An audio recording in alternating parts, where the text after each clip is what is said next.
स्वतंत्र रूप से विचार व्यक्त करते हैं। और शिक्षक ने भी वही कार्य किया कि अपने कक्षा के अंदर अपना विचार व्यक्त किया, वो भी संविधान के दायरे में रहकर विचार व्यक्त किया, संविधान से बाहर नहीं गया।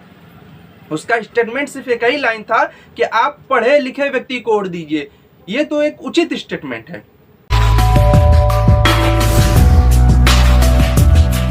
नमस्कार, आदाब, मैं मोहम्मद कैस अपना विचार के प्लेटफॉर्म पर आप लोगों का बहुत स्वागत करता हूं। आजकल एक वीडियो बड़ा सुर्खियों में चल रहा है, जिसे आप सभी ने देख लिया होगा। अनअकैडमी के एक शिक्षक हैं जिनका नाम करण सांगवान है, जिनका वीडियो काफ़ी तेज़ी से वायरल हो रहा है। इनसे एक खता हो गई थी, वो भी खता ये हुई थी, वो स्वतंत्र देश के स्वतंत्र नागरिक होने के बावजूद भी एक स्वतंत्र रूप से अपना विचार कक्षा में प्रस्तुत कर दिए थे। सबसे बड़ी खता उनकी यही थी। एक टिप्पणी पढ़ाने के दौरान उन्होंने कर दिया कुछ ऐसी टिप्पणी जिसके कारण से अनअकैडमिक की तरफ से उन्हें कहा गया आप कोड ऑफ कंडक्ट की वजह से हटाए जा रहे हैं। दरअसल में इस तथ्यवार को सिलसिलेवार से समझते हैं कि पूरी घटना क्या है। जो शिक्षक हैं करण सांगवान, इन्होंने काफ़ी प्रिपरेशन किया था लॉकडाउन के दौरान में। इन्होंने आईपीएससी के धाराएं कुछ याद किए थे, नोट्स बनाए थे। जब इन्होंने टीचिंग शुरू किया तो इन्होंने बताया कि बहुत सारे धाराएं बदल चुके हैं संविधान में। हम लोग कितनी मेहनत से कॉन्स्टिट्यूशन लिखते हैं, याद करते हैं, फिर उसको टीच करते हैं। नोट्स बनाने में काफ़ी मेहनत होती है। फिर उसके बाद इन कॉन्स्टिट्यूशन को, इन आईपीसी के धाराओं को बहुत आसानी से बदल दिया जाता है। इन पर कितना मेहनत लगता है लोगों को इस बात का पता नहीं। इस बात को जब उन्होंने कहा तो इसके साथ उन्होंने एक लाइन और जोड़ दिया। जो सर का स्टेटमेंट था मैं उसका हूबहू बता रहा हूँ। उन्होंने यह बात बोला था कि अगली बार जब भी अपना वोट दो तो किसी पढ़े लिखे इंसान को दो। अपना वोट देना ताकि ये सब कुछ दोबारा जीवन में न झेलना पड़े। ऐसे इंसान को ना चुने जिन्हें सिर्फ नाम बदलना आता हो। आप इस लाइन को सुनिए, इसमें क्या आपको गलत लगता है।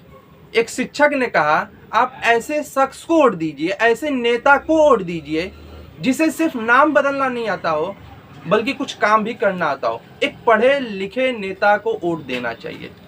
इन्होंने सिर्फ अपना विचार ही व्यक्त किया था और हमारे समय से, हमारे नज़र में ये कोई लाइन गलत नहीं है। अगर कोई शख्स करता है कि आप अच्छे नेता को वोट दीजिए, पढ़े लिखे नेता को वोट दीजिए, इसमें गुनाह किस बात की है?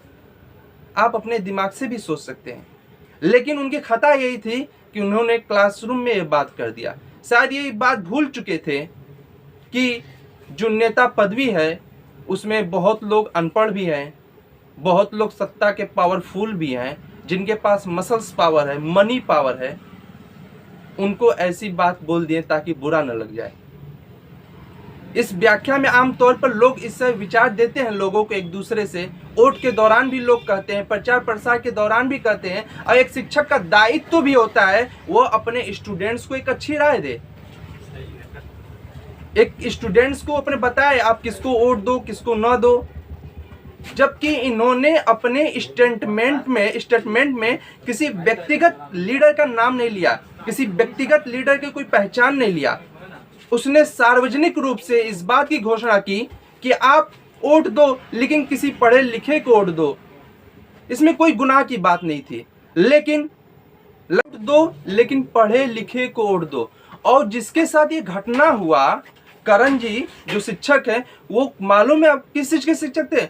वो खुद एक कॉन्स्टिट्यूशन के टीचर थे। वो अपने कोचिंग में सिविल कानून पढ़ाते थे, न्यायपालिका में जो कंपटीशन एग्जाम होते हैं उसके बारे में पढ़ाते थे। एक कॉन्स्टिट्यूशन का टीचर, एक संविधान पढ़ाने वाला शिक्षक अगर ऐसी बात नहीं करेगा तो कैसी बात करेगा? वो बच्चों को संविधान के बारे में तो बताएगा और वो इसका अधिकार है बताने का। और जबकि हमारे कॉन्स्टिट्यूशन में, हमारे संविधान में अभिव्यक्ति की आज़ादी है और ये शिक्षक ने उसी का दायित्व किया। हर शिक्षक ही नहीं, हम भी अपनी बात आपके सामने रख सकते हैं, आप भी अपनी बात किसी के सामने रख सकते हैं, लोग अपनी बातें किसी के सामने रख सकते हैं। इसी आर्टिकल्स के तहत हम हर जगह अपनी स्वतंत्र रूप से भाषण देते हैं। अपनी स्वतंत्र रूप से विचार व्यक्त करते हैं।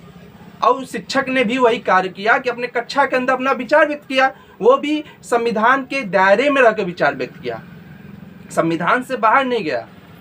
उसका स्टेटमेंट सिर्फ एक ही लाइन था कि आप पढ़े लिखे व्यक्ति को वोट दीजिए। ये तो एक उचित स्टेटमेंट है। ये घटना देश के अंतर्गत दो सबसे बड़े सवाल को जन्म देती है। पहली सवाल ये, अनएकेडमिक की तरफ से अगर करण सांगवान को निलंबित किया गया था तो अनएकेडमिक ने स्वतः संज्ञान लिया या किसी के दबाव में लिया? अगर स्वतः संज्ञान लिया इस बात पर तो आखिरकार उनकी खता क्या थी, उन्होंने कौन सा गुनाह किया, इस पर स्टेटमेंट आना चाहिए।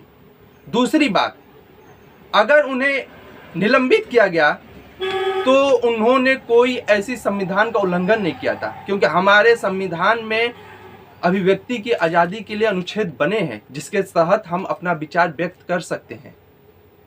अगर ये कॉन्स्टिट्यूशन हमारे संविधान में, अगर ये आर्टिकल्स हमारे संविधान में जिंदा है तो उन्हें क्यों निलंबित किया गया?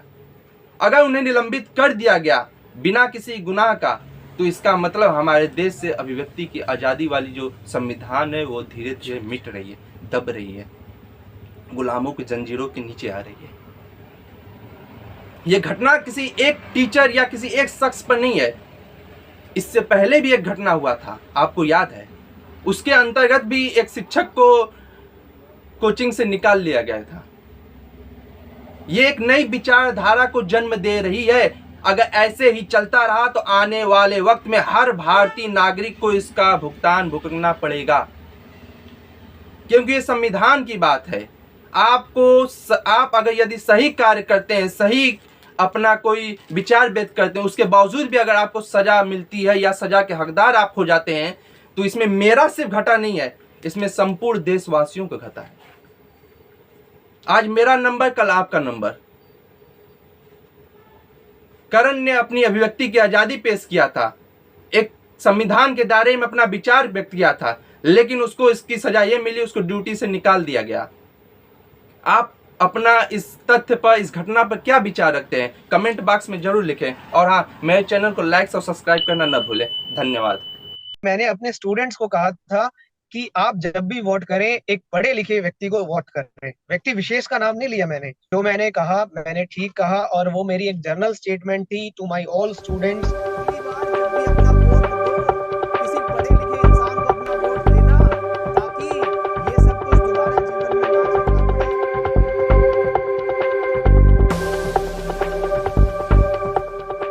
याद रखना, अगली बार जब भी अपना वोट दो, किसी पढ़े लिखे इंसान को अपना वोट देना, ताकि ये सब कुछ दोबारा जीवन में ना झेलना पड़े।